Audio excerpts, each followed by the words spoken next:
Welcome to Would I Lie to You, the show that separates the truth from the twaddle. On Lee Mack's team tonight, he is comedy royalty. It's Harry Hill. Good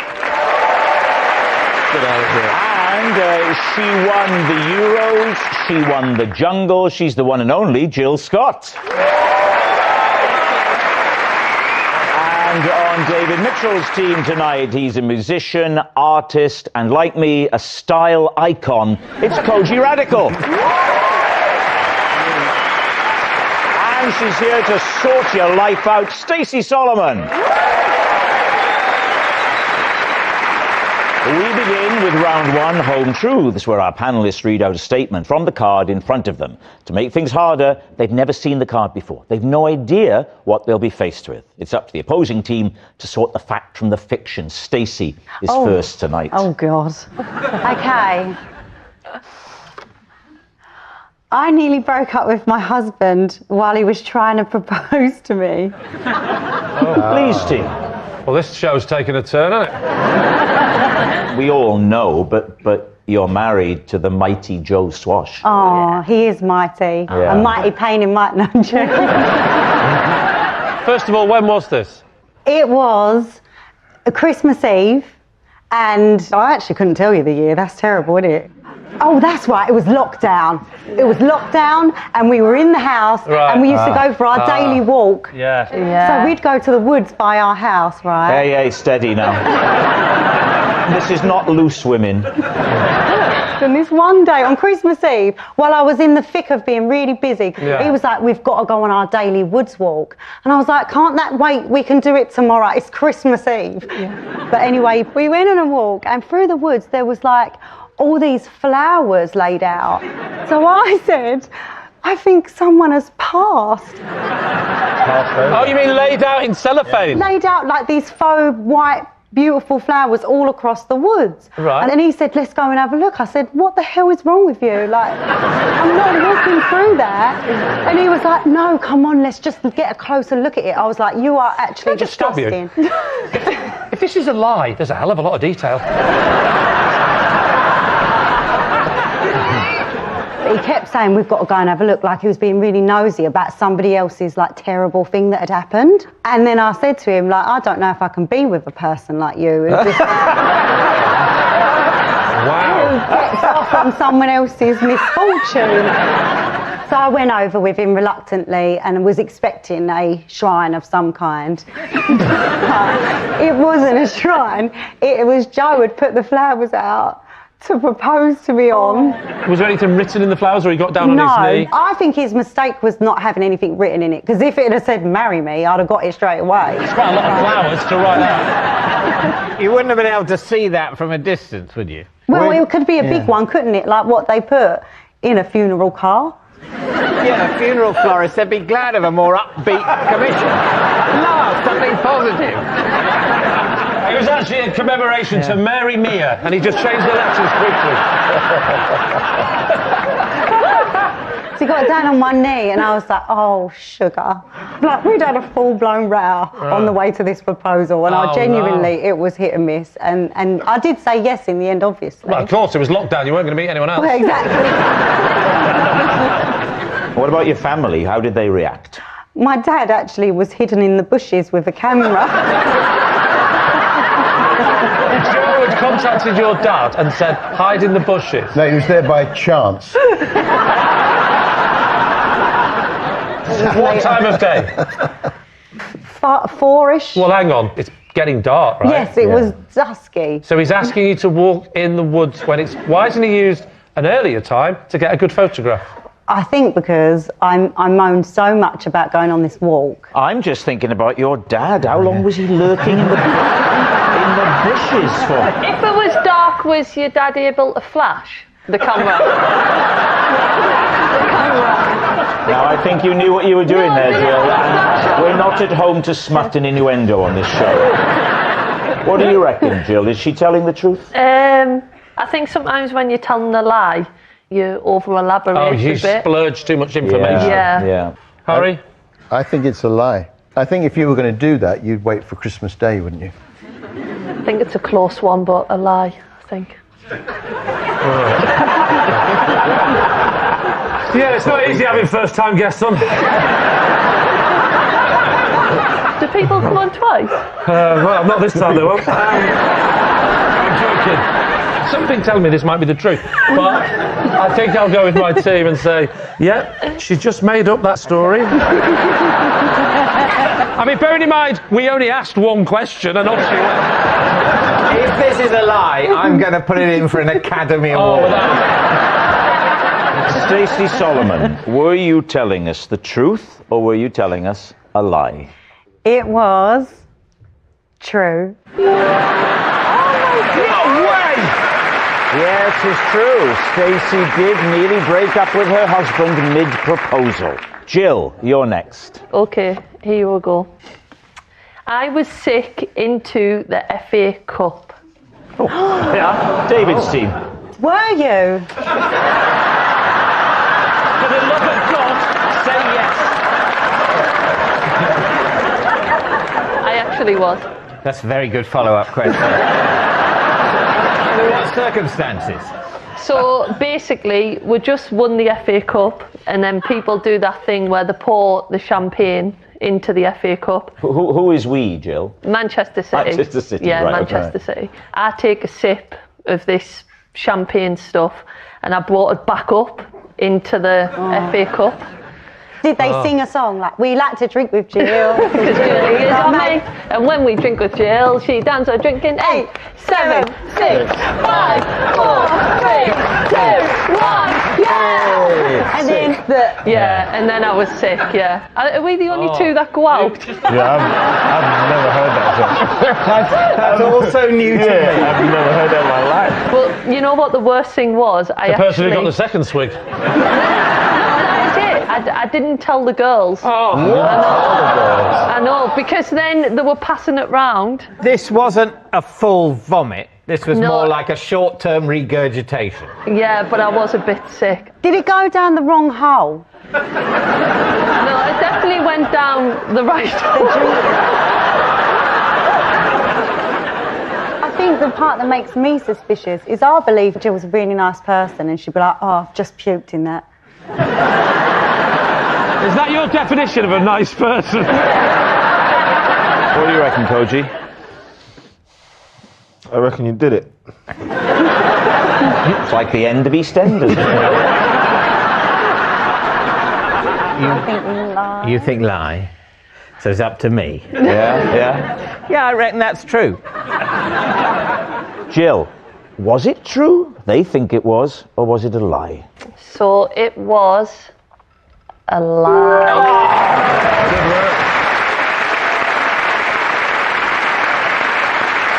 Yes, it was a lie. Jill wasn't sick into the FA Cup. Harry, you're next.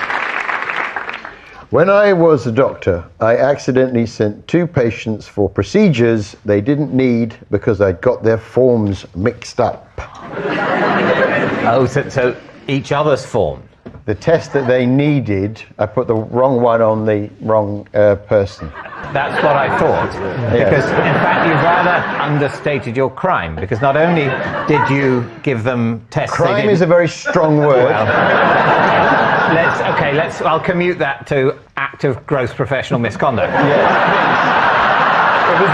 was a very different time, David. How long ago was this? Well, I wasn't a doctor for long. No. Probably for the best. What kind of doctor were you? I was a junior doctor. I would get patients ready for the operation and I would assist the surgeon with the operation. What tests were they? There were 2 patients and one required an x-ray of their neck. Right. And then the other one required a barium enema. A what? What's a barium enema? So that is where you squirt a radio-opaque dye into the anus, I'll say the word. Were you like this as a doctor? I'll say the word. Anus. One of them had a barium enema they didn't need, but also didn't have the neck x-ray they did need. I then had to sort of correct that. So they ended up having 2 tests each instead of 1.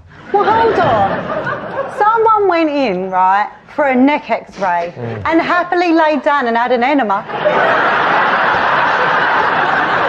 I mean, It said it on the that is sheet. a hell of a blockage. I never used the word happily. How did they not question that? Did they not say? Well, they wouldn't have understood a technical phrase like neck X-ray. They'd have no idea what that means. The lady who required the neck X-ray and got the barium enema said to me she was impressed at how thorough I'd been.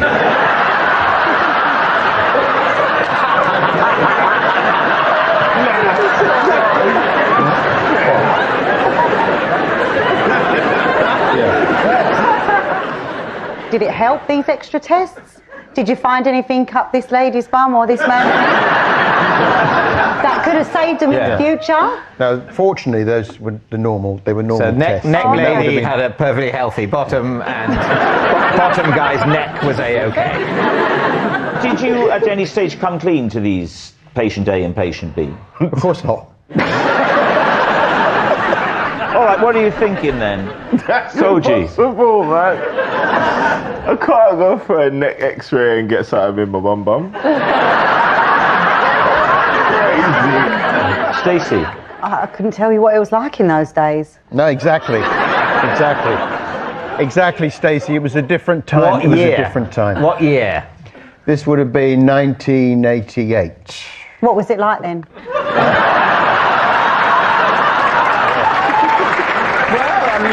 It was a different time, you know. But yes, I think doctors carry a lot of authority. Yeah. And who do you complain to? You know how difficult it is to get to see a doctor at all. Yeah, they won't want to see you again if you just complain. You don't want to be known as a pain in the arse or a pain in the neck.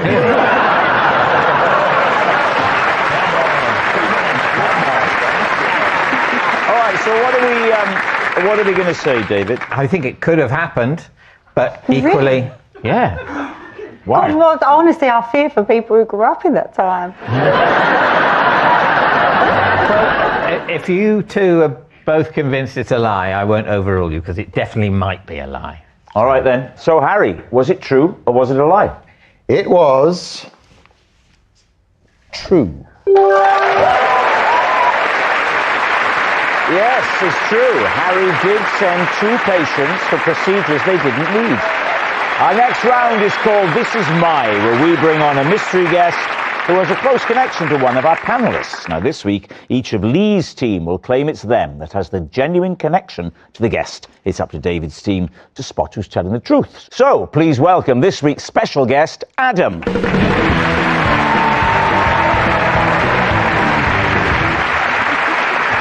So, Jill, what is Adam to you? So this is Adam, and when he sold me a car, he actually gave me £1,000 off if I did some football skills. Harry, how do you know Adam? This is Adam, and together we set up a business selling homemade explosives. And finally, Lee, what is your relationship with Adam? This is Adam. I had him disqualified from a knobbly knees competition after discovering he was using bulldog clips on the back of his knees. So there we have it. David's team, where will you begin? Jill, £1,000 off a car. What was the car? A Mercedes A-Class. How much was it? So I had a budget of £20,000 and it was 21. When was it, Jill? Is this a recent thing? 2016. I use Adam quite a lot for cars, and then basically I looked at him like, come on Adam, do us a bit of a deal. He sorts out all the Man City girls through me. So basically he was like, right, if you get this ball in this boot of a car, I'll give you £1,000 off, but can I video it for the Mercedes promotion? £1,000 to do an advert for Mercedes? Yeah. You've been had. This is quite like a Mercedes advert now, isn't it? Yeah. BMW, Vauxhall, Skoda, Jaguar, Land Rover, Volkswagen and Audi. There we are. Pogo sticks, milk floats, buses. Just wanted to use all transport, so don't want anyone missing out. Penny farthing, waiting for a tectonic plate to move underneath you. That's the review for this show, isn't it?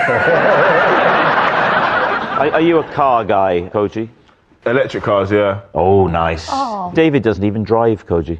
Yeah, I know, you told me earlier. Do you not? No? How do you get around?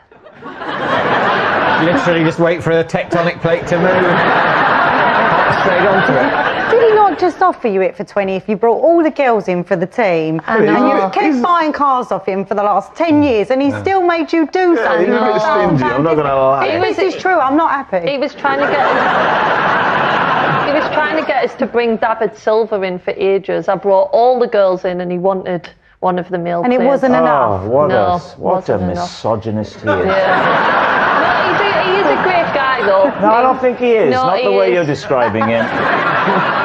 One thing I will say before we move on, she was reluctant to slag Adam off, which is often a sign that she genuinely knows him. And I am due a new car, so...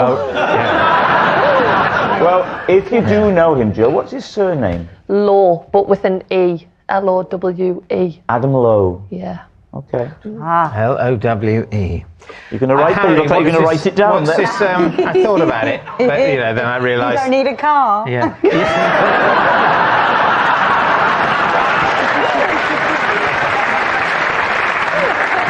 So, Harry, what's his surname? Starkey. Starkey. Starkey. No further questions. Sorry, a homemade explosives business. Well, Yeah. When was this? Well, this was some time ago, and Was it for the war?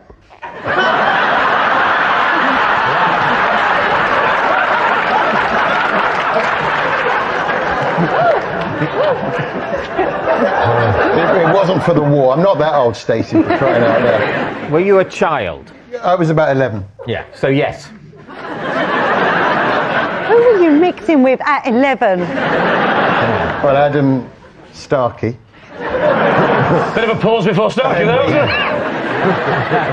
There were three of us initially. Patrick. One of them died. And no, business got so lively that we had to take on a fourth person. Neil. Okay. So it's Neil, Patrick, Adam, and so what? Can you give us any clue as to the nature of the explosives? Yeah, so it was fireworks.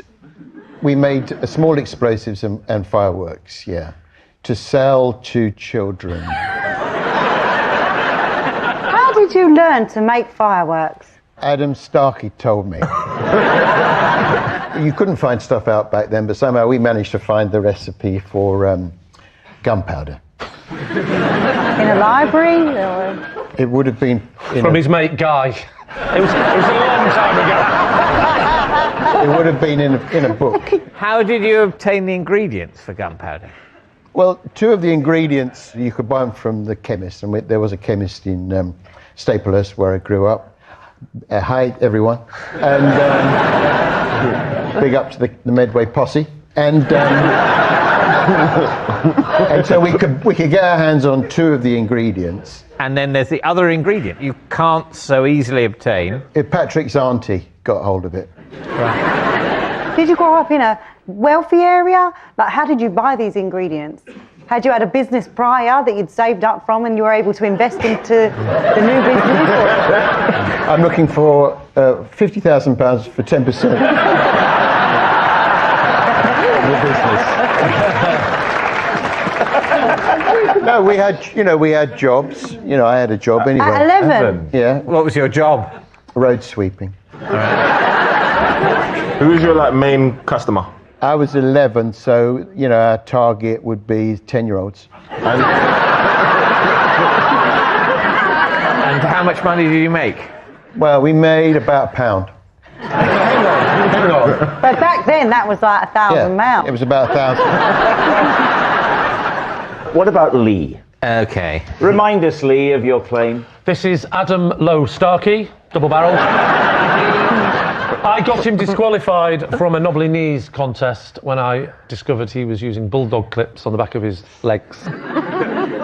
Where did you place? Well, I was second and he was first. I was going to let it go, but because I was second and he was first and he was cheating, I thought I'd make an issue of it. Where was this, Lee? Where was this? Between the waist and the feet. Where was the contest taking place? My daughter's school.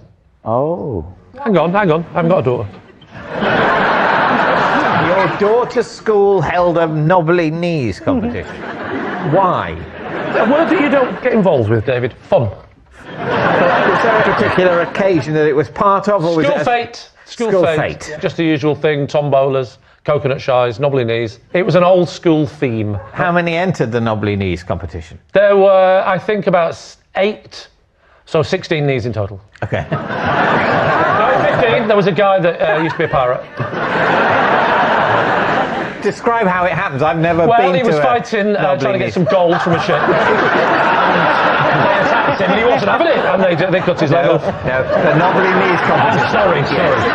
So we're all lined up, and they said third place was Sheila or whatever, second place Lee. Oh. Yeah, it's fine. First place is Adam. Adam.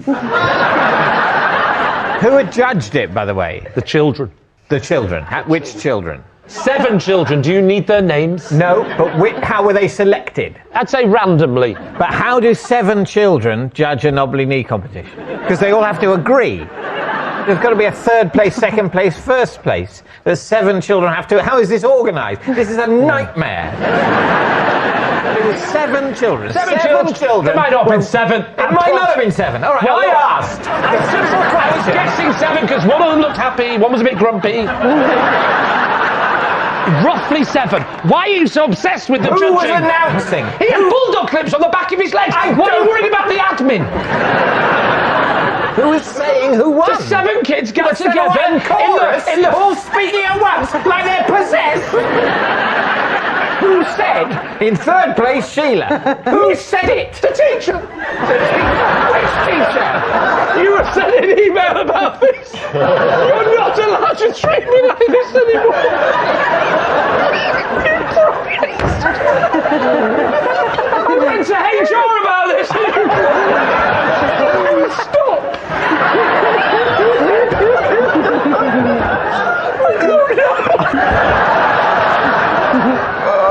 All right, well, we You need... have some emotion. Anything.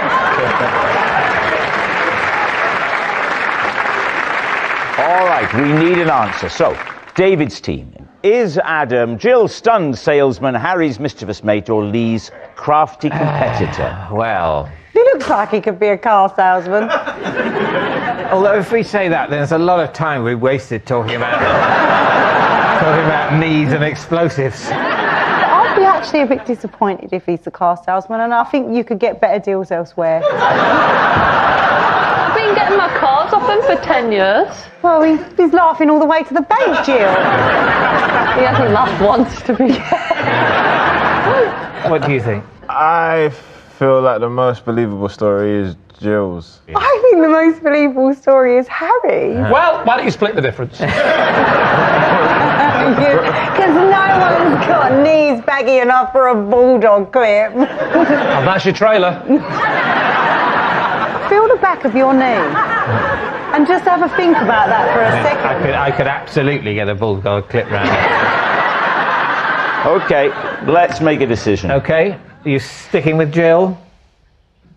Yeah. You're sticking with Harry? Yeah, because, yeah. We're going Jill. You're saying it's Jill, What the hell? the discount... Well, I've got to go with one or the other. Yeah, Or we then could go with Lee. one twice, and Yeah. with the other 0 times. Did you know? feel I've gone with your opinion less often? Well, you have. I don't feel it. It's a fact. Is it a fact? You're quite right. You're quite right. We're going with Harry. And all I'm going to say is it had better be him.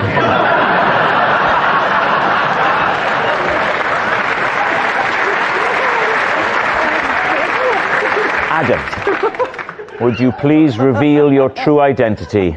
I'm Adam Starkey, and Harry and I set up a homemade explosive.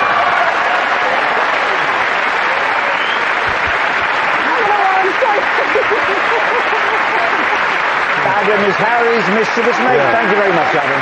My oldest friend.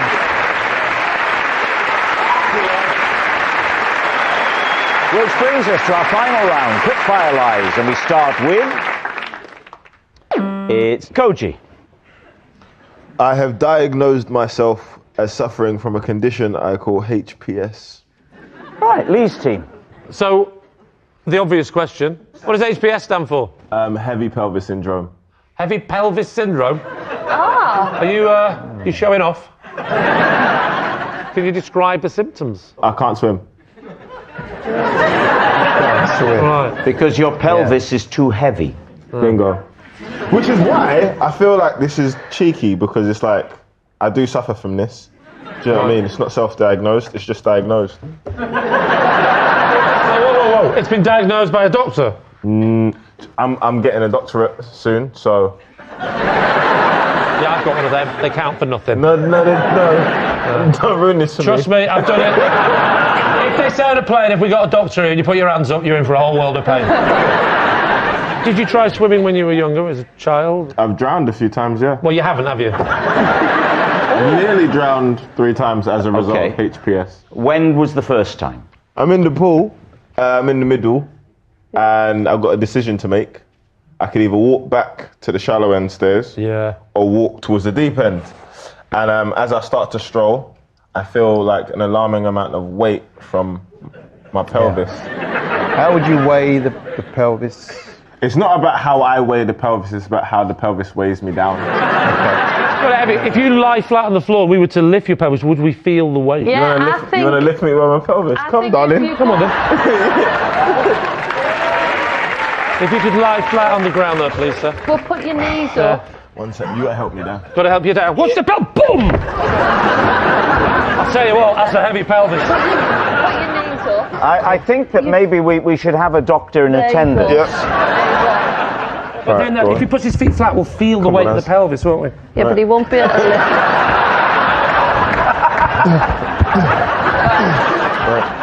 Just relax. Yeah, it's not. Is it heavy? It's quite a heavy pelvis, but I think he might be forcing it down. Help me up. You need to compare it to another pelvis, really. You!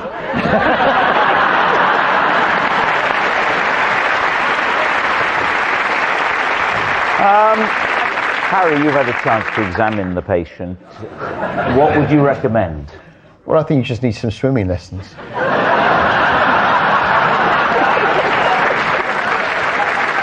What's it going to be? You say true? It's made up, of course it is. It's a lie. I'll go with Jill. We'll say You're it's gonna say true. that that's But I true? would like to point out, I don't think he's got it. Right. I think he believes he's got Okay. it. Okay. Koji, truth or lie? HPS is a real syndrome, and it's true. He did think a bit too quick.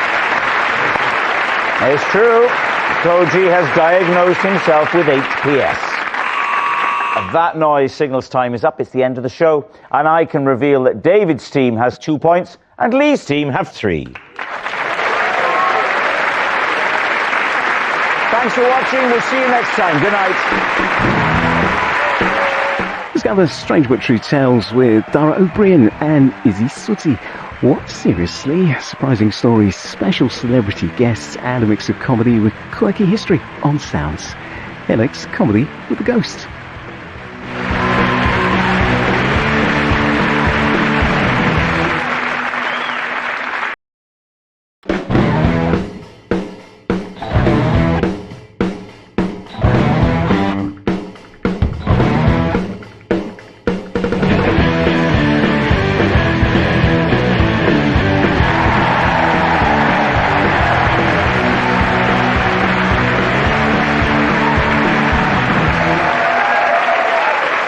Good evening. Welcome to Would I Lie to You, the show with unvarnished truths and highly polished lies.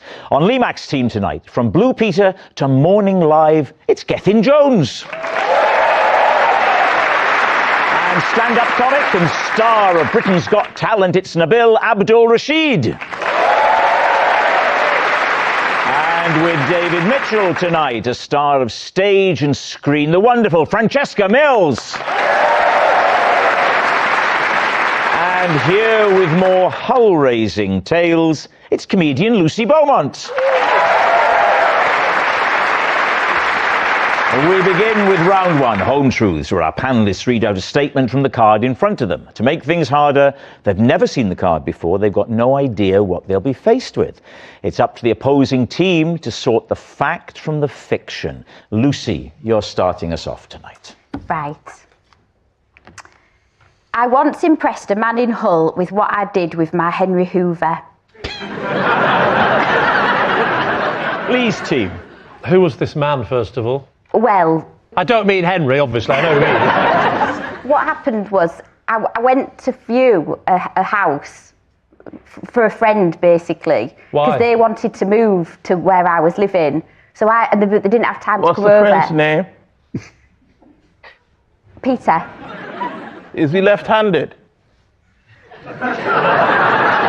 No, he's from Dublin. What has the left-handedness got to do with the story? It's the details. You've got to have details. Yes, but not all the details are relevant. What hand would you have held the Hoover with? Oh, when you put it like that. So you're viewing a house on behalf of someone else to buy? Yeah, and basically, when we walked in to view it, it was horrific. The guy who lived there had trashed it, basically. And who was showing you around, the estate agent? Yeah, but they were saying that none of the stains were alcohol, and I said, I think I'll be able to clean this. Oh? So I know, and the estate agent said, I'd be really glad if you could clean it for us. So I went back to get my Henry Hoover, but I don't drive, so I just pulled it along the street. That sounds like a long walk with said Hoover. No, just Newland Avenue. Oh. Just remind me again how far Newland Avenue is from this place. I've no idea where it is. I'd say 12 minutes. What would normal people say?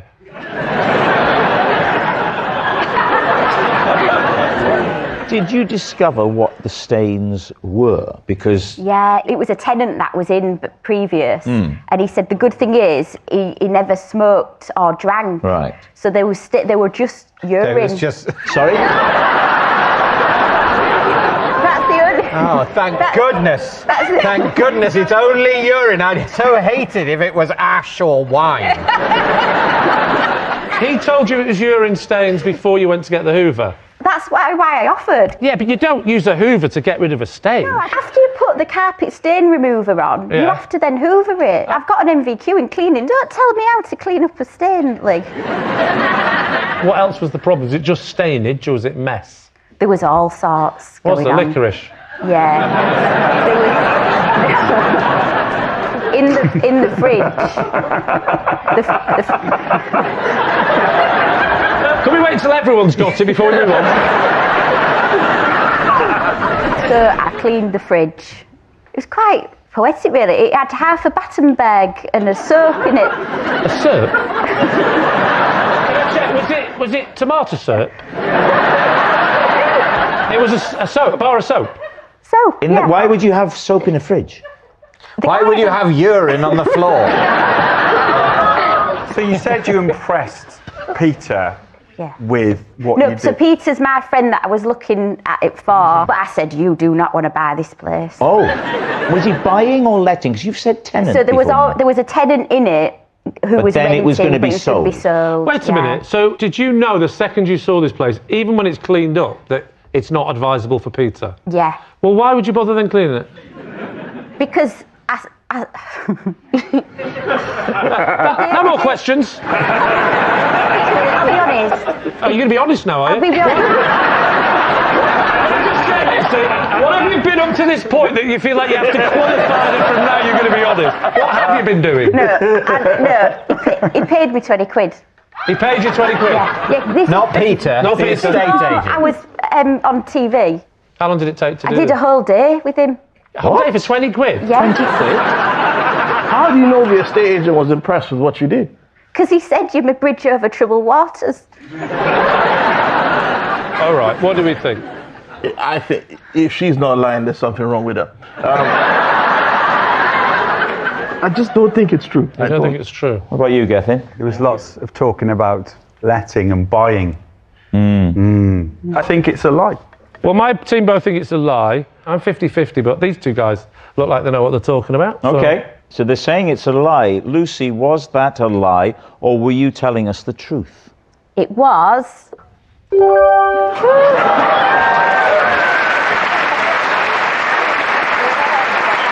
It's true. Lucy did impress a man with her vacuum cleaner.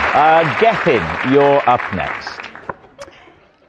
I once found a policeman passed out in my bedroom. Oh? David's team. When did you discover a policeman passed out in your bedroom? Probably about 10 to 15 years ago. A policeman in uniform passed out in your bedroom 10 to 15 years ago? Not in his bedroom. There's been no mention of a bakery. Please don't put words or bread in my client's mouth. So it was actually my spare bedroom. I was coming home from work. Was it meant to be just fun and games, Gethin? I'm about to put my suit away, and the bedroom is full of blood. Of what? There's blood everywhere, and I panic. I absolutely panic.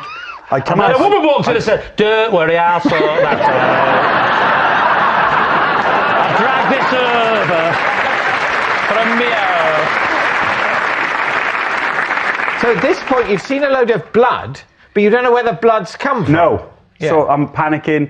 I call the police. So a policeman and a policewoman come to the house. I take them to the room, and the policeman goes into the room, and the next thing we hear is a thud. Join us on the next episode of Will I Lie to You when Gethin Jones reveals what happened. What happens next? I venture into the room, and then I sort of see the policeman on the floor, and then I look at the window, and there's like it's like Batman's been through the window, you know, like comes through the window. It was a pigeon. What I can't get my head around is how has the pigeon got in and then got out again, because there's no pigeon. Oh, because the pigeon's not there. The pigeon looks like it's come through the window like this. What, in that shape? Yeah. You can see its hands. Its wings, all these years I've been calling them wings. Is it hands? It turns out the policeman has got a phobia of birds. The pigeon's come in, pooed himself. Yeah. And then there's blood everywhere, probably panicking. I don't know what a pigeon does in that situation. You're telling it quite impressionistically. What we seek here is an order of events. And so what are you saying? The first thing that happened before you arrived with your suit is that a pigeon flew through the window? Yeah, I didn't know that as I'm walking up No, to I don't want the order of things as you understood them. Okay. Let's now piece together the order of the events as they occurred. So what we think happened, if anything is about this is true, is that a pigeon flew at your window, and the window was insufficiently sturdy to repel the bird. It came through the glass. Like Batman. I don't know whether Batman actually does that. Crashing through windows and then bleeding everywhere, going, ah, doing a poo and then leaving. Maybe it was a robin.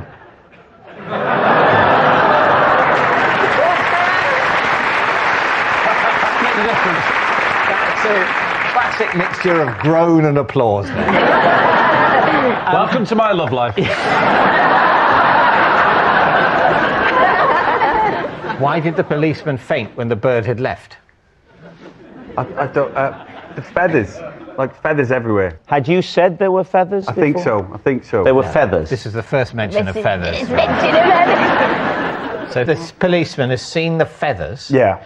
And thought horror of horrors. And the blood. And but he doesn't mind the blood. He's a policeman. Yeah. He can't have a phobia of blood, can he? Yeah, but it won't have helped, will it? I don't know. Maybe it will have done. Maybe he loves his job. And he just thinks, oh, great, a mystery. Who did this? But oh no, I'll keep it together. Think of the blood. But no, the feathers, the terror. You know, Aunt so-and-so's budgerigard. The relentless Battenberg, the soap in the fridge. Well, that's a different thing. Yeah. It's not real. So, did you have Do you think it's not real? Yeah, I don't Oh, we'll go think lie then.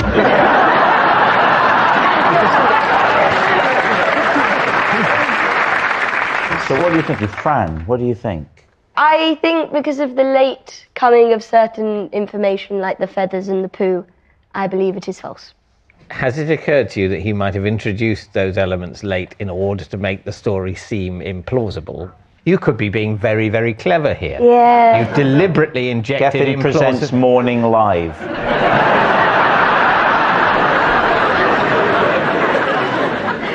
What do you think?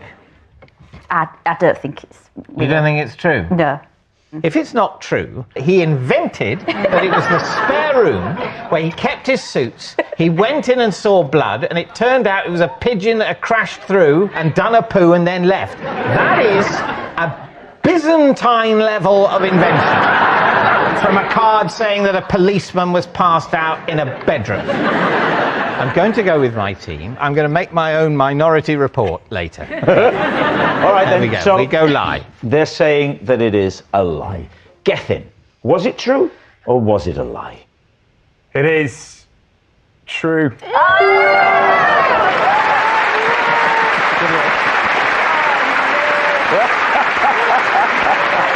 Yes, it's true. Gethin did find a policeman passed out in his bedroom.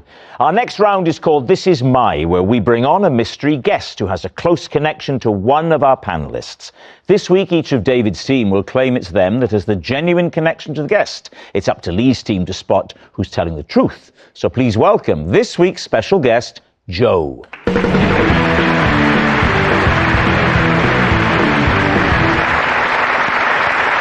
So, Francesca, what is Joe to you? This is Jo. She once searched my bag and found a severed hand in it. Lucy, how do you know Joe? This is Jo.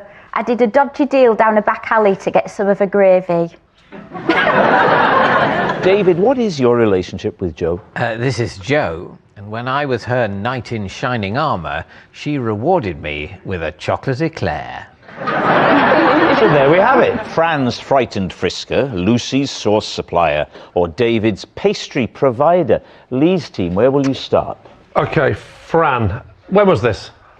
At a theatre. When was it? Like 2 years ago? So 2 years ago, you were going into a theatre? Yes. To see? Harry Potter. And Jo works at security at the theatre, does she? Yeah.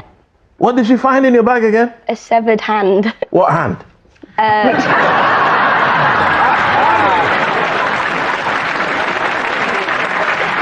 It was my left hand. Like a fake prosthetic of my left hand. Why? Right. Why? Because I'd been at filming that day and wrapped, and at the end of the job, They they'd gave you given it? me... What were you filming? It was a Witcher prequel. The Witcher. My character has a hammer, and Yeah. in one scene, the character Fiel grabs my hammer, smashes my hand, and then for the rest of the scene, I'm meant to have like a gammy hand. Have you seen this programme? I'm a big Witcher fan. I'm a Witcher nerd, in fact. Have you seen that scene? I didn't remember the scene. There's lots of fights. So you can't remember if that particular character she plays was smashed with a hammer? I mean, it was... Because that would have been really handy. It's a severed... Next time you're watching anything, write it down in case we need it for this. Hey, Lee. Lee. I just want to pause everybody because I think Rob's got a joke. Here it comes, everyone. You just said that if Nabil remembered it, it would be handy. It's a joke.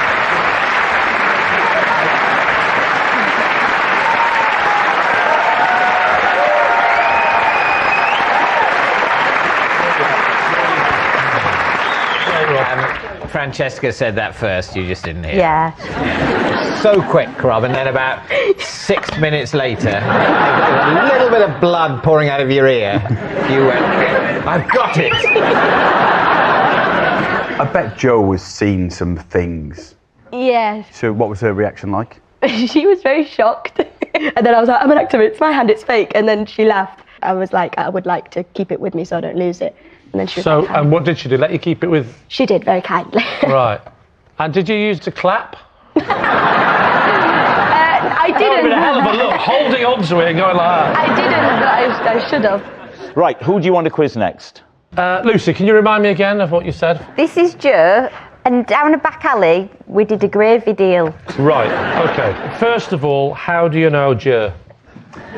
Sir, I don't know if she still is now, but she was a waitress in my local pub, What was it called? the Robin Hood. The Robin Hood? Yeah. Tell me about the gravy before you tell me about the back alley. I sound like I'm a doctor. Honestly, this gravy is like nectar. So I said, your gravy's so nice, can I buy just some gravy? And they said no. Ah, so they refused to sell you the gravy? They wouldn't sell me it separately. So I said, well, can I just buy another Sunday dinner? But I don't want the Sunday dinner, I just want the gravy. And they said? No. The manager of the pub said, life doesn't work like that. I want to know why he wouldn't sell you another Sunday dinner. I don't know, but it Had wouldn't. the kitchen closed, maybe the kitchen had closed. I don't know why I'm getting involved, because actually she gave me a chocolate eclair.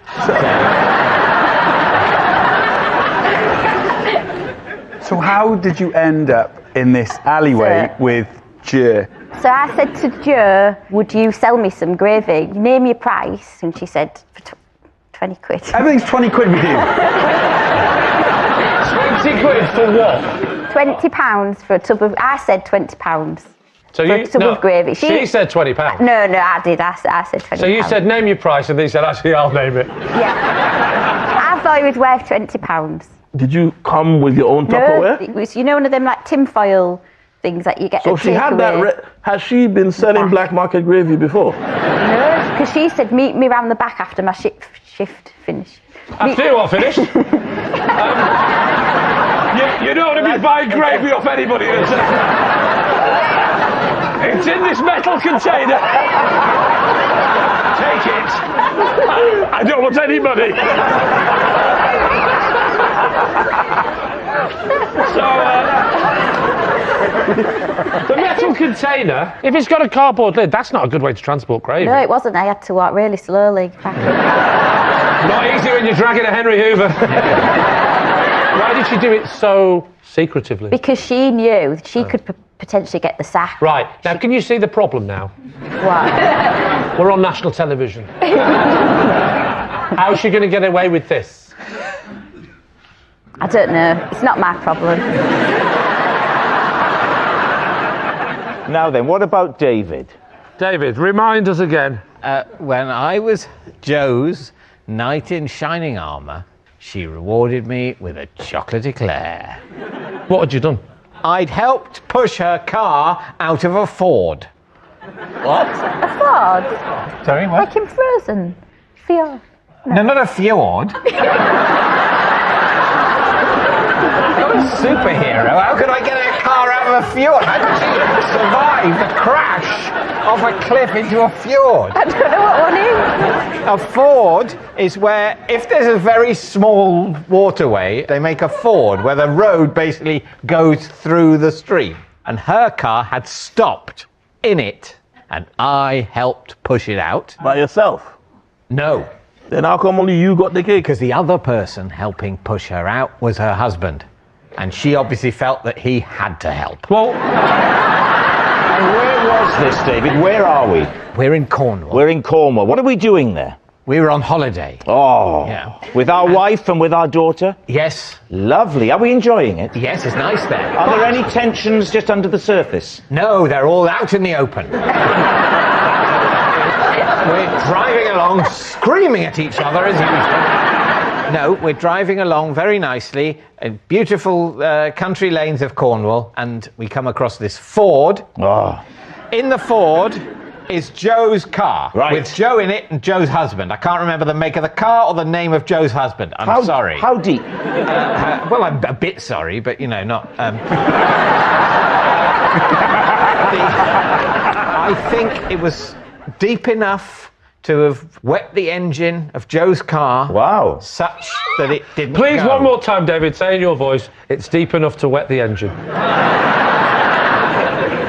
It was above the bottom of the doors. Right, well, that's important. Because a bit of water got in when Joe's husband got out. Splash, splash, interesting. splash. So he gets out. Yes. Victoria and I realise maybe some help is needed. Yes. I get out of the car. Good man. Yeah. I mean, she's really talked me into it. It's not, you know. And I say, do you need a hand? In my head, I'm picturing that and they're in trouble and they're a bit worried, you know, and they say, oh, there's a guy getting out from the... It's the guy from Would I Lie to You? And she goes, oh, thank God. Is it Lee Mack? And he goes, no, it's David Mitchell. So that you go up to the car with the husband at the back. So she stays behind the steering wheel. She does. And you two push. Yes. And you're stood there now and you've got it out. And what happens then? Well, she gives me a box with 2 chocolate eclairs in it as a thank you. Well, here's the question. When did you eat the eclairs? Later that day. Where did she get the eclairs from? Just on the back seat? She had some shopping bags in the boot. And she said, have these? She said, thank you so much. And there was a nice bottle of rosé. And as it turned out, she handed me the chocolate eclairs. Did you politely refuse at first? Yes, a little bit. But then she said, you didn't take them and then keep I staring at the bags.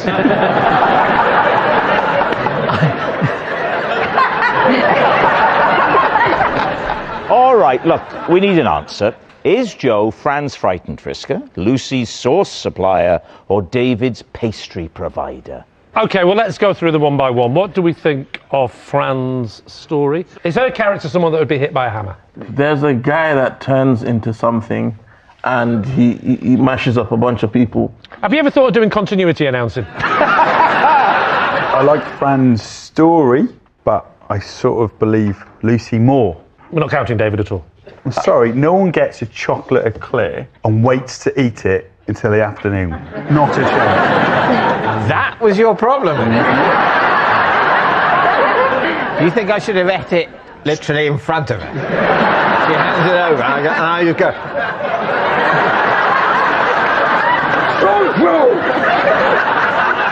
What do you think of Fran's story? I think it's the most believable out of the three.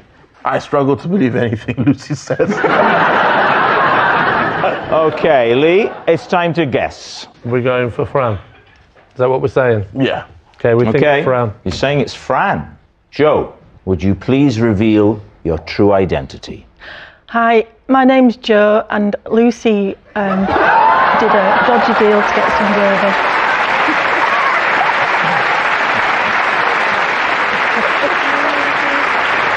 Yes, Joe is Lucy's sauce supplier. Thank you very much, Joe.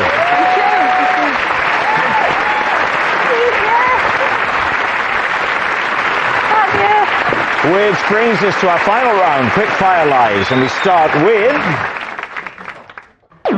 It's Nabil. I once climbed into a crocodile enclosure because I wanted to get a closer look. David C. When did you do this and where did you do this? When I was little in Nigeria. It was a crocodile-themed restaurant. Was crocodile on the menu? I think so, yeah, I can't remember. It's the restaurant's gimmick that there's a crocodile enclosure with real crocodiles, and you can watch the crocodiles as you dine. Yes. On crocodiles. How easy was it to get into the crocodile? I mean, at that time in Nigeria, we didn't have health and safety. We had the concept of common sense. So, for example, if there was like a street next to a river, there wasn't a fence and a sign saying caution, river next to street. Because the Nigerian philosophy is that if you can see the sign, you can probably see the river.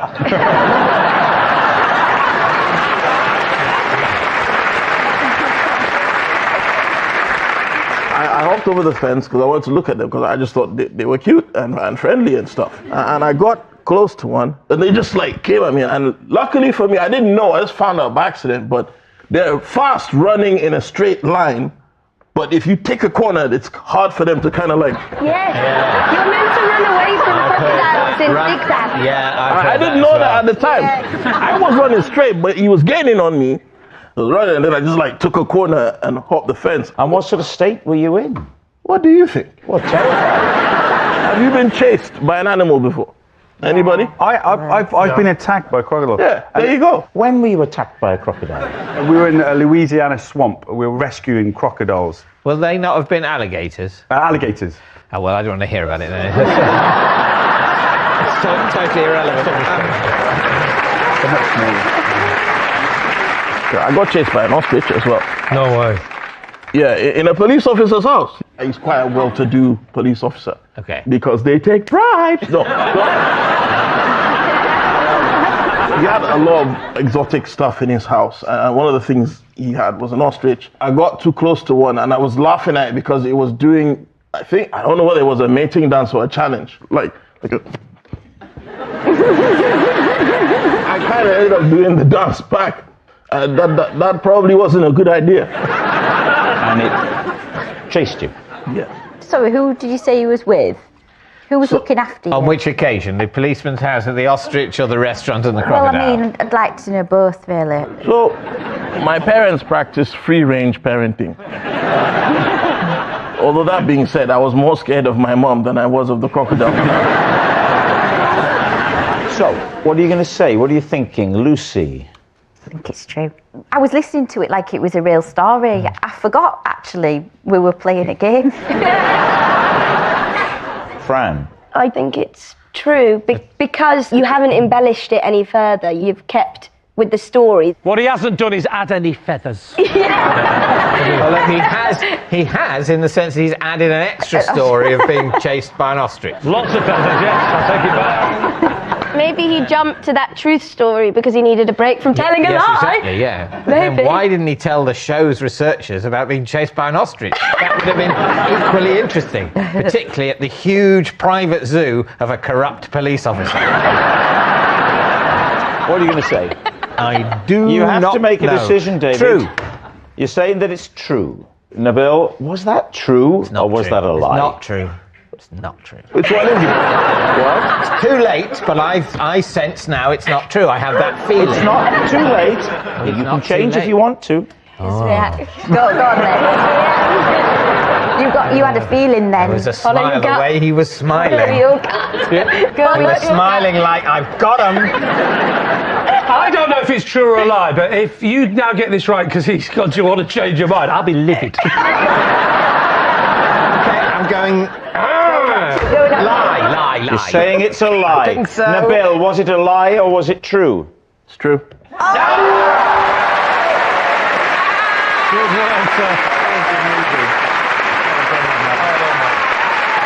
It's true. Nabil did climb into a crocodile enclosure. Oh, that noise signals time is up. It's the end of the show. I can reveal that David's team have 2 points and Lee's team have 2. Thanks for watching. We'll see you next time. Good night. Sometimes the biggest questions require the sharpest minds. Philomena is on it. Press red now for Kunk on Life on iPlayer. And it's almost time for more shadowy shenanigans. The show everyone is talking about, The Traitors, continues in half an hour. After we get into the spirit with ghosts. Next.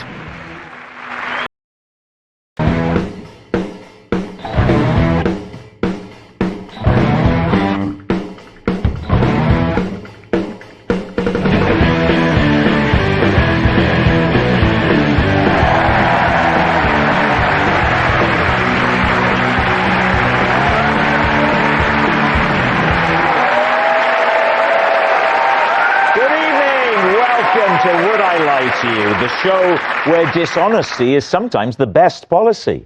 On Lee Mack's team tonight, stand-up comedian making his return, it's Ivo Graham. And a gold medal winning Paralympian, it's Kadina Cox. And on David Mitchell's team tonight, joining us for the first time, it's stand-up comedian Harriet Kemsley. And a multi-award-winning star of stage and screen, it's Eddie Marsan. We begin with round one, Home Truths, where our panellists read out a statement from the card in front of them. To make things harder, they've never seen the card before. They've got no idea what they'll be faced with. It's up to the opposing team to sort the fact from the fiction, and Ivo is first up tonight. I once organised a stag do, but my poor admin skills meant I couldn't join in with all the fun. David's team. Okay. We need some details, please. It was my friend Ed's stag do. Ed, okay. Is it Eddie, Edwin, or Edgar? It's Ed. And he was getting married to Harriet, and the stripper was called David. What were you organising for Ed? He was keen to go canal boating. Barging? Well, we were very keen to get to the boat, for sure. But, you're welcome. This is the most middle-class double act I've ever seen. It was undeniably quite a posh stag. Was it? Yeah, I'm afraid so. There were more surnames than people on the boat. So I booked a boat on the Grand Union Canal, and the maximum capacity for the boat was 12, and we were a group of 13. I didn't want to tell my friend about it because I didn't want to reveal that I'd made a big admin error in the organisation of the stag. Okay, so what happened? As soon as we got on the boat, the person said, "How many of you are there?" And my friend Ed, whose stag do it was, said 13. Fell apart quite quickly. Yeah. So what happened then? I had to disembark the Black Pearl. I hope that's not a euphemism. And then after you'd done that, did he let you in? You had to get off the boat. We took it in turns to be the person walking along the towpath next to the canal. Because it was my error, I did the lion's share of the towpath walking while trying to join in with banter that was happening on water about 3 or 4 meters away. This is a canal boat? Yes. So it's largely indoors? Some of the party were indoors, and yes, keeping up with their banter was nigh on impossible. Yeah. I mean, I would say a canal boat is mainly indoors. I think the misunderstanding, you're thinking of a sort of barge where there's only enough room at one end for Rosie and Jim. No, you're not. He's not thinking of a barge, he's thinking of a narrow boat. Well, I'm thinking of the sort of boat they have on the Grand Union Canal. Right. I think there are wider canals in France, which certainly have things I would describe as a barge on them. Well, this is the kind of lively debate we have here on the BBC's World of Boats. If you've been affected by any of the issues raised,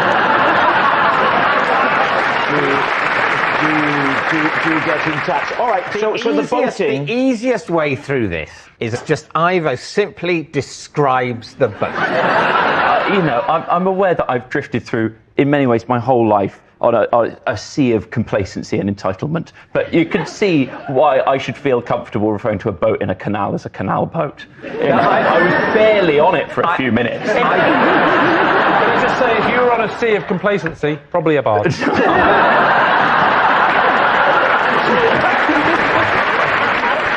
Has there been other stag do's where you've done bad admin? On one other stag do recently, I ordered too many LRBs for the group. What are LRBs? The London Review of Books. The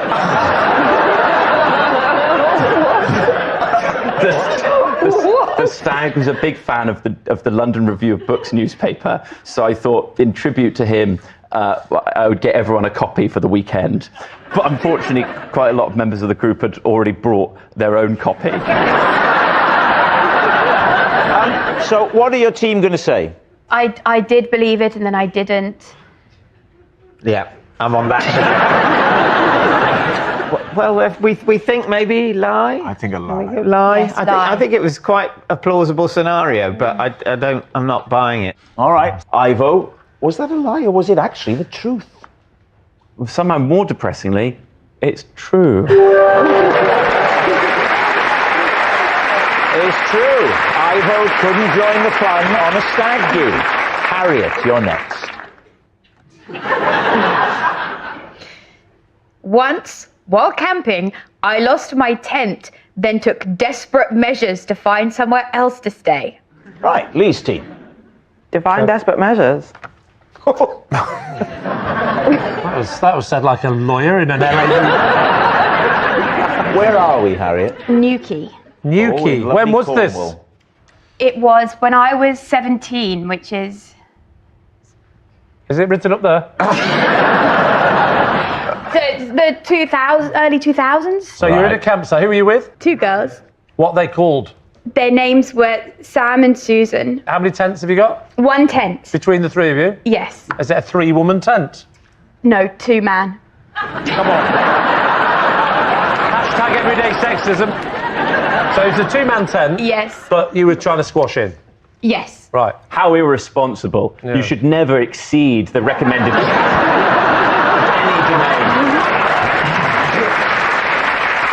We went to put it up and then we realised we didn't know how to put up a tent. So then we went to go get some food to have energy to make the tent. But then... Well, then you weren't lacking in energy, you were lacking in knowledge! Then we came back. Yes. But then the tent was gone. So now we have nowhere to stay because we didn't have any money as well. Whoa, what do you mean you got no money? You're on holiday. Well, no, because we were only going for like one night. And then we saw a sign. And it said? Bikini Beach Babe competition. The prize was £100. And so Susan Sorry, said... can I just check something? Yes. Did this happen or did you watch a Carry On film? So you've now decided this is your way to get some money. Well, then the guy came out and then he was like, there's only one other entrant. So what a charmer he was! You might win this because there's only one other girl in it. Then we go in and we're a bit nervous, but then we meet the other entrant. She's a professional. A professional what? She could be a lady of the night, she could be a plumber. What is she? She's a professional beach babe. We're not even semi-professional. But our odds are good because there's three of us. There's 3 of you and 1 of her. So, it's about to begin. There's a crowd of men and they're all cheering. Is it just men? It's just men. Oh. Yes. What were the men? What were the look on their face? See David's look on his face then. Is it that sort of look? No, that's panic. That was my look. That was what I had. Sheer panic. Yes. Could you teach David to give the face of the look that the men were giving? Like. So David, give it. Yes. I'm getting flashbacks. Did you do a catwalk type thing? Yeah, a little bit of catwalk. Yeah, a little catwalk. But the professional, she had a chair. Oh, she brought her like own flash chair. dance. Yeah.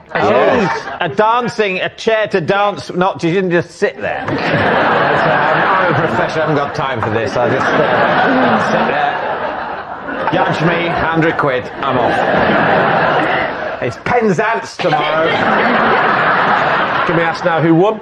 Well, the professional. Then we had to find somewhere to stay, but we didn't have a tent, so in many ways, the situation is unchanged. So then a guy, he was like, oh, you can stay in my van. Oh my God.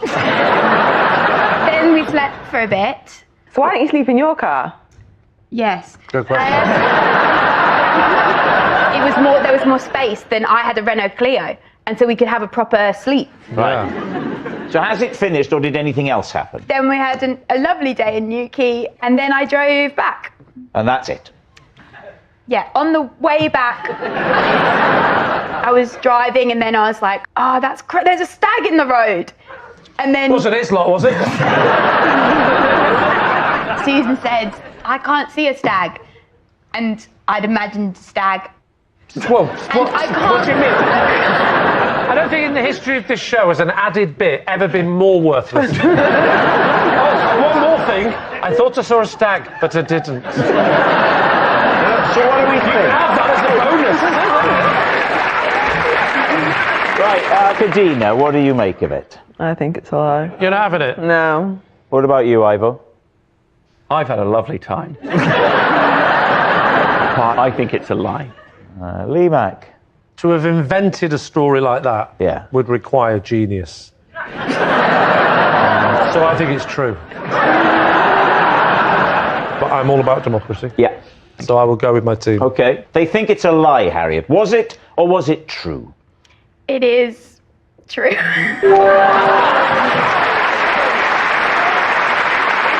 true. Harriet did take desperate measures when she lost her tent.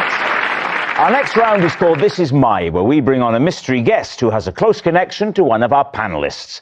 This week, each of Lee's team will claim it's them that has the genuine connection to the guest. It's up to David's team to spot who's telling the truth. So please welcome this week's special guest, Andrew.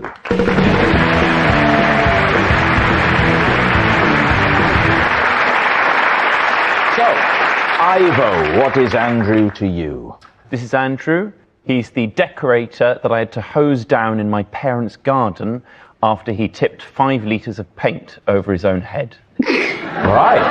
Kadina, how do you know Andrew? This is Andrew. I gave him a medal for winning a race running on all fours. Right. And finally, Lee, what is your relationship with Andrew? This is Andrew, and for the past 8 years, I've been making him hang on to a celebrity's loo seat on the off chance they come on this show. So there we have it. David's team, where will you begin? OK, Ivo. He's a decorator. What was he doing? He was painting the wall of the house. The outside wall? The outside wall. And what happened? His pot of paint was at the top of a ladder, and as he descended the ladder, it wobbled and the paint fell on him. And where are we, Ivo? We're at my parents' house. And what sort of house are we talking about? I only ask because I'm wondering if you had a great start in life. My parents live in a nice house, and I enjoyed it very much for the first 7 years of my life, and then I went to boarding school. And how was that, Ivo? I don't think we've got time for the full unpacking of every repressed memory. So how old were you at this point? I was a teenager, I think. So it was during the school holidays. You Yes. were briefly allowed back. Yes. But your parents were out. Yes. No need to hang around. He's here now. You tell us the story in your own words. Right. Well, I was minding my own business at home in the holidays while some labour was taking place in a different wing. Andrew rang the bell, and I came out to the garden. He told me to hose him, and I did, and I considered it a fantastic opportunity. In what way a fantastic opportunity? How often do you get to hose someone down? My parents were always very strict with the hose. And what colour was the paint, by the way? White. What White? kind of white? They have names now, don't they? Like horse breath or vicar's regret. It was milkman's shame.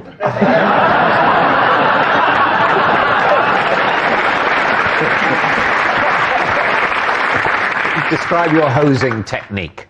I put my thumb over the end of half of the hose. You didn't have one of those make nice attachments?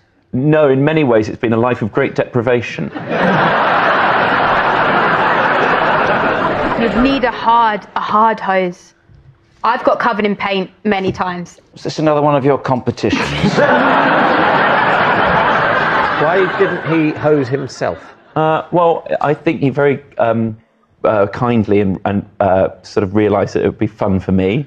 Is that your genuine answer to that question? I can see where all the paint is. And how old were you at this point? I was in my mid-teens. And how tall were you at this point? A little bit less tall than I am now. Because otherwise you'd have to spray up, and then it wouldn't make sense. No, I think that's probably all right as well. My concern at this point, Ivo, is that you're displaying consternation for being disbelieved about things that are possible. You're sort of thinking, this nonsense I'm telling, I thought I'd be picked up on totally different elements. Not the hosing height, you're thinking.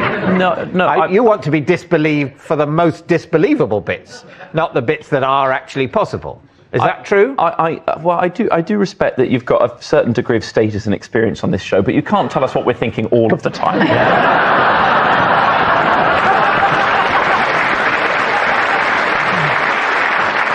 All right. Who would you like to quiz next? Edina. So what medal did you give Andrew? Fill us in on that. I gave him the first place medal. And what was the race? So it was a 4-legged race. Right. And at what sort of an event? So it was an event for dogs. It was a fundraising event. I'll tell you what, he's very well trained, isn't he? It was a fundraising event for dogs. All right. How far did they have to race on all fours? It was 100 metres. Oh, that's a long way. I know, it's grim. Were there any other events, or was it just the 100 metres 4-legged race? So there was like loads like random little bits. There was like, like dog hurdles, like obstacle course. For dogs now this time. So there was like a human version and a dog version. What, did you have to judge it? So I was just giving out the medals. It's a race. You don't have to judge it. It's literally who gets to the end first. But did you not notice that Kadina said there were lots of events? Oh, right. And don't you think that possibly, David, there could have been some events of artistic expression or something that didn't come down to the hard and fast clock? Okay, yes, they could have been. You're Thank quite you. right. Would you like to apologise? I'm very sorry. Thank you, David. To all of us. I'm not sorry to you either, because I think on some level this does you some good. So, Kadina, how long did it take Andrew to do the 100 metres on all fours? 78 seconds, I think it was. Usain Bolt does 9.67 seconds. Is that on all fours or? But like running. And did you say you gave one of your medals? Oh no. No. I thought just as a bit of fun, as a joke. He got an Amazon medal. You got a what medal? Amazon's finest. Oh, what, like when you buy a plastic one on Amazon? That, yeah. Right. All right. And okay. Obviously, other retail crushing global giants are available. Except they're not, are they? It's a virtual monopoly. Okay, so Lee, remind us, Lee, of what you're claiming. This is Andrew, and I made him keep hold of a celebrity's loo seat for 8 years, on the off chance they came on this show. Which celebrity? It was Beyonce.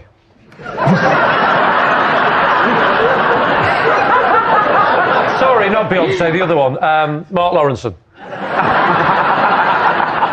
He's a commentator, isn't He used to play for Liverpool, and he was a pundit for Match of the Day about 5-6 years ago. Yeah. So how did Mark Lawrenson get hold of Andrew's loo seat?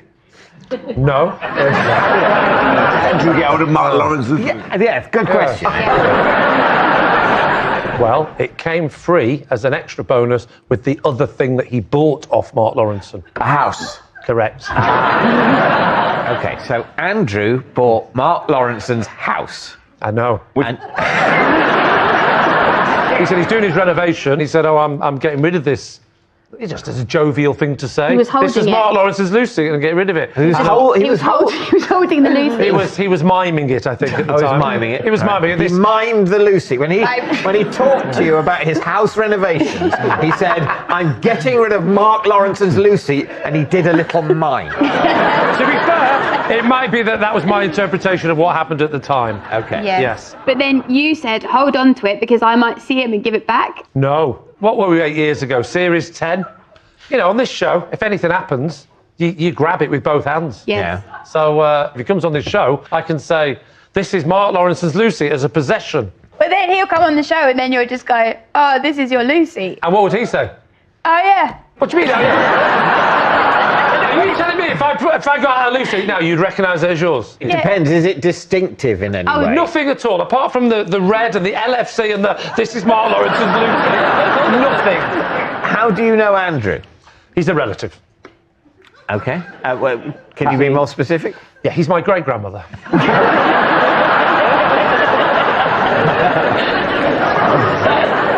He is my cousin. What year was this that he bought Mark Lawrenson's house? Oh, I'm going to say 10 years ago. You said 8 before. No, I didn't. I said he's been hanging on to the loo seat for 8 years. He didn't do the renovation for the first 2 years. But he would have had it for the 2 years. If this is true, will we get to see the loo seat? I don't do the admin. The loo seat. I'm just at it. Yes. If that's what you want to hear, David. Yes. All right. We need an answer. So, David's team, is Andrew Ivo's painted pal, Kadina's fast friend, or Lee's seat steward? I think it's Kadina.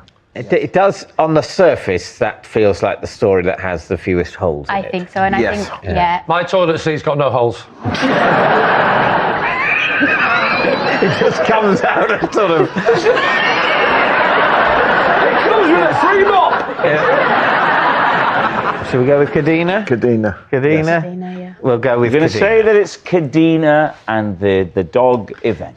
Andrew, would you please reveal your true identity? I'm Andrew, and Lee made me keep hold of it.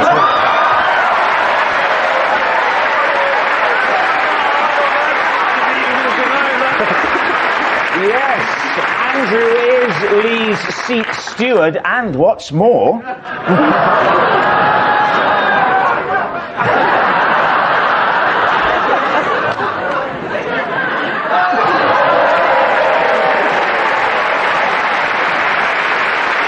you very much, Andrew.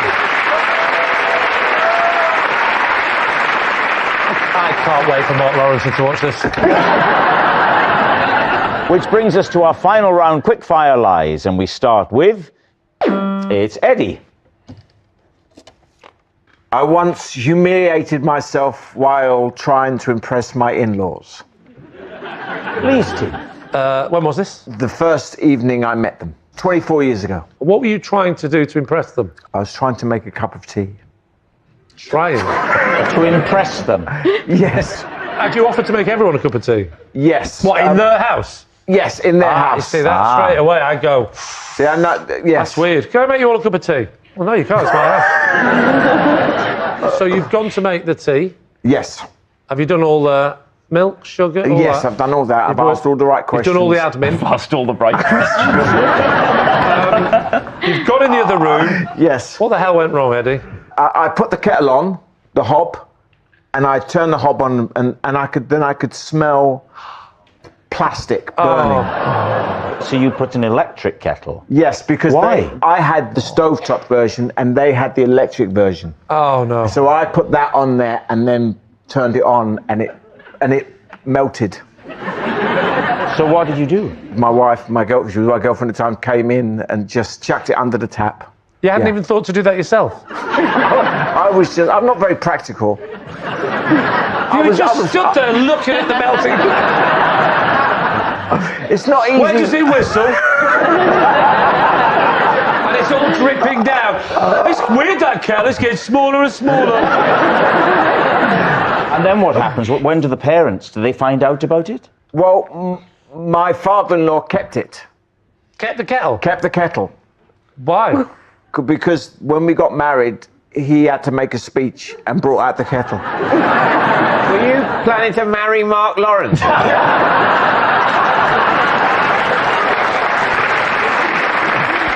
Well, that's good. He immediately thought, this guy could marry my daughter. Unless he put it in the cupboard. When he opened it, loads of props fell out. Another one, another idiot. So what's it going to be then, Kadina? I think the detail in it makes it seem quite real. And the fact that he said he brought it out on the wedding That's the day. bit, innit? He's got a good imagination if this isn't true. I think it's true. True. Okay, they think it's true, Eddie. Was it true or was it a lie? It was true. It's true. Eddie did humiliate himself at his in-laws. Next, it's David. Recently, I amused myself in the bath by making a face on my kneecap out of bubbles and talking to it for 5 minutes. Lee's team. True. Yeah. Okay, so which knee? My left knee. What were you talking to your knee about? I had a lot of emails to get through at that point. It had slightly got on top of me. Right. And I was in the bath and I put some bubbles in because I had a bit of a bad back and I sort of felt that would be soothing. I don't usually use bubbles. What do you usually use? I just water. Really? Yeah. No salts or anything? No, not usually, no. No Just salts. water? Bit of pepper. Just water? And a few tomatoes bobbing around. I think a bath at your age, without anything to turn the water not see-through, is a rather soul-destroying experience. Well, you know, that's why I wear my trunks.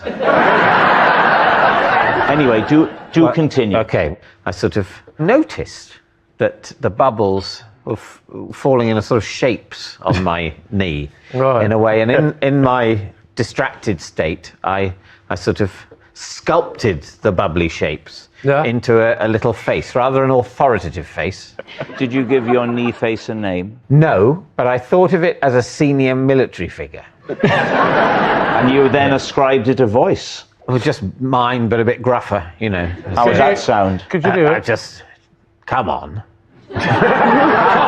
Come on, what were you doing? Just got to get through it.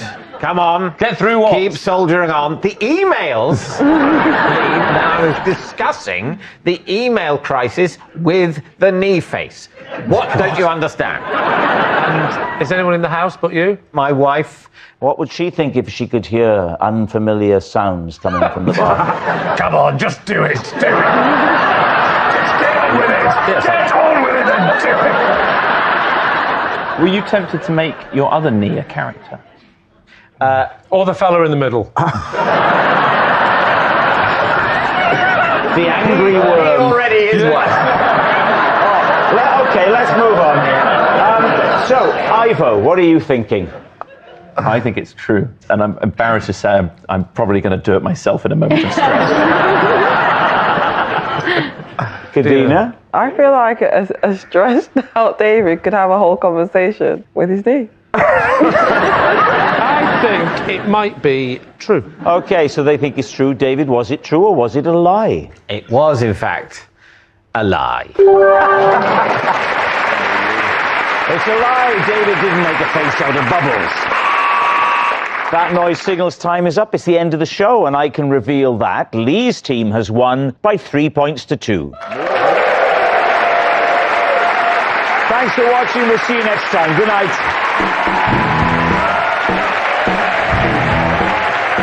Flying chickens? There's no such thing. Or is there? Listen to What's Seriously on BBC Sounds. The rain in Spain falls mainly on Amanda and Alan's Spanish Job. Back for a brand new series next on BBC One.